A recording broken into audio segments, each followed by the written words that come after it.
اللہ اللہ اللہ اللہ اللہ اللہ۔ بسم اللہ الرحمن الرحیم، صلی اللہ علی النبی الکریم۔ السلام علیکم ورحمۃ اللہ وبرکاتہ۔ رمضان ٹرانسمیشن میں ایک مرتبہ پھر ہم آپ کو خوش آمدید کہتے ہیں۔ آپ دیکھ رہے ہیں ہمیں ڈیلی اسلام یوٹیوب چینل اور فیس بک پیج پر۔ ہماری رمضان ٹرانسمیشن کا یہ تیسرا حصہ چل رہا ہے۔ امید ہے آپ کو ہماری تمام ویڈیوز جو ہوں گی وہ اچھی لگی ہوں گی۔ اگر اچھی لگیں تو ہمارے چینل کو سبسکرائب ضرور کریں، اور اگر آپ ہمیں فیس بک پیج پر دیکھ رہے ہیں تو جلدی سے پیج کو فالو کر لیں، بیل کے بٹن کو آن کر دیں تاکہ ہماری باقی ویڈیوز بھی آپ کو بروقت ملتی رہیں۔ ناظرین، یہ چونکہ آخری عشرہ چل رہا ہے اور اسی کے اندر طاق راتیں ہیں، جس میں ایک رات لیلۃ القدر کی رات ہوتی ہے۔ وہ کون سی رات ہے اس کو اللہ رب العزت نے پوشیدہ رکھا ہے۔ پوشیدہ رکھنے کا مقصد کیا تھا؟ تاکہ میرے بندے زیادہ زیادہ نیک اعمال کر سکیں۔ چونکہ انسان کو کسی چیز کے حرص ہو، لالچ ہو تو اس کو حاصل کرنے کے لیے بہت زیادہ کوشش کرتا ہے۔ کیونکہ جو مسلمان ہوتے ہیں ان کے دلوں میں بھی یہ حسرت ہوتی ہے، یہ چاہت ہے کہ یار مجھے لیلۃ القدر نصیب ہو جائے، تو اب اس کی تلاش میں اللہ نے ان کو فرما دیا کہ لیلۃ القدر جو ہوتی ہے وہ آخر عشرے کی طاق راتوں کے اندر رسول اللہ صلی اللہ علیہ وسلم نے فرمائی کہ تلاش کرو۔ اب اس کے لالچ کے اندر، اس کے حرص کے اندر، اس کو حاصل کرنے کے لیے، پا لینے کے لیے انسان کیا کرتا ہے؟ وہ 5 راتیں مسلسل عبادت کے اندر گزارتا ہے، تو اس کے نامہ اعمال کا جو وزن ہوتا ہے وہ بہت بڑھ جاتا ہے، اور اس کا خزانہ جو ہوتا ہے وہ بڑھ جاتا ہے۔ ناظرین، آج ہم کچھ اعمال ایسے بتائیں گے کہ جس سے انشاءاللہ آپ کو لیلۃ القدر کی فضیلت بھی حاصل ہوگی، اور طاق راتوں میں مختصراً عبادت کر کے بھی آپ لیلۃ القدر کی فضیلت کو پا لیں گے۔ اگر وہی رات لیلۃ القدر کی رات ہوئی تو انشاءاللہ باری تعالیٰ کی سے یہ امید ہے کہ اللہ رب العزت آپ کو لیلۃ القدر کی فضیلت بھی عطا کریں گے، ثواب بھی اس کا عطا کریں گے۔ چند اعمال ہم آپ کو بتائیں گے۔ جو رات ہوتی ہے، اس سے پہلے تو ایک بار یہ سمجھ لیں کہ جو رات ہوتی ہے، شرعی رات، وہ مغرب کا جب ٹائم شروع ہوتا ہے، یعنی جب غروب آفتاب ہو جاتا ہے تب سے شروع ہوتی ہے، اور جب صبح صادق یعنی جب سحری کا ٹائم ختم ہوتا ہے اس وقت تک یہ جو شرعی رات ہے یہ ہے۔ اب یہ رات جو ہوتی ہے، اتنے وقت کے اندر انسان نے عبادت کرنی ہے۔ اب ساری رات کچھ کام کرنے والے، محنت کرنے والے، محنت مزدوری کرنے والے لوگ ہوتے ہیں، وہ ساری رات جاگ نہیں سکتے، تو ہم چند اعمال آپ کو بتائیں گے، اگر آپ ان کی پابندی کریں گے تو انشاءاللہ لیلۃ القدر کی فضیلت آپ کو مل جائے گی۔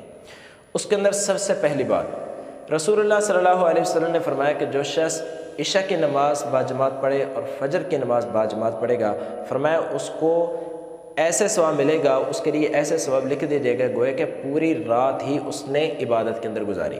تو سب سے پہلا کام تو آپ نے یہ کرنا ہے کہ جو طاق راتیں ہوں 21، 23، 25، 27 اور 29 ہے، تو ان کے اندر آپ نے کوشش کرنی ہے کہ آپ عشاء کی نماز بھی مکمل باجماعت ادا کریں، ہو سکے تو اس کے بعد تراویحیں بھی ادا کریں۔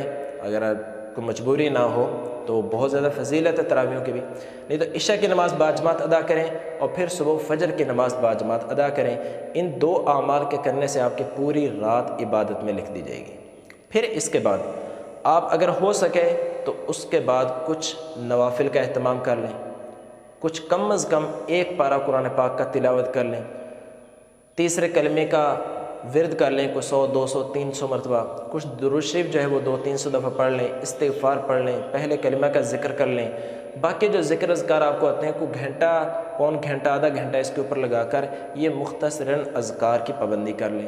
پھر صبح اٹھ کر آپ کوشش کریں کہ صبح ذرا گھنٹہ پہلے سحری سے اٹھ جائیں، اور صبح اٹھ کر تہجد کی نماز ادا کریں۔ یہ رات کے تھوڑے سے مختصر اعمال کر لینے سے، اور کوشش کریں اس کے ساتھ ساتھ کہ اس رات آپ کے مغرب کے ٹائم سے لے کر صبح تک کا جو ٹائم ہے، یعنی جو آپ کو شرعی رات بتا دی، اس میں کوئی دنیاوی بات نہ ہو، کوئی گناہ کا کام نہ ہو، کسی کا غیبت نہ کریں، چغلی نہ کریں، کوئی گناہ کی چیز نہ آنکھوں سے دیکھیں، نہ کانوں سے سنیں، نہ منہ سے بولیں، نہ ہاتھوں سے، نہ پاؤں سے، آپ کے کسی عضو سے کوئی گناہ کا کام نہ ہو۔ پھر باقی بے شک آپ ساری رات سو کے گزار دیں۔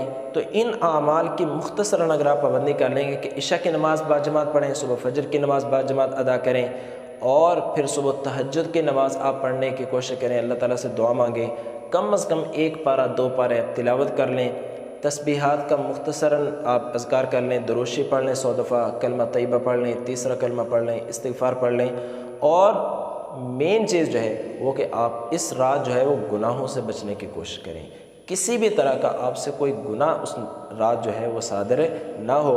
امید ہے کہ اگر وہی رات لیلۃ القدر کی رات ہوئی تو انشاءاللہ العزیز اللہ رب العزت کی بارگاہ میں ہم یہ امید رکھ سکتے ہیں، اللہ رب العزت کی رحمت سے یہ امید رکھی جا سکتی ہے کہ اللہ ہمیں اس پوری رات کی عبادت کا ثواب عطا کریں گے، اور لیلۃ القدر اگر اسی رات کے اندر ہوئی تو اللہ ہمیں لیلۃ القدر کی فضیلت بھی نصیب فرما دیں گے۔ امید ہے آپ کو ویڈیو اچھی لگی ہوگی۔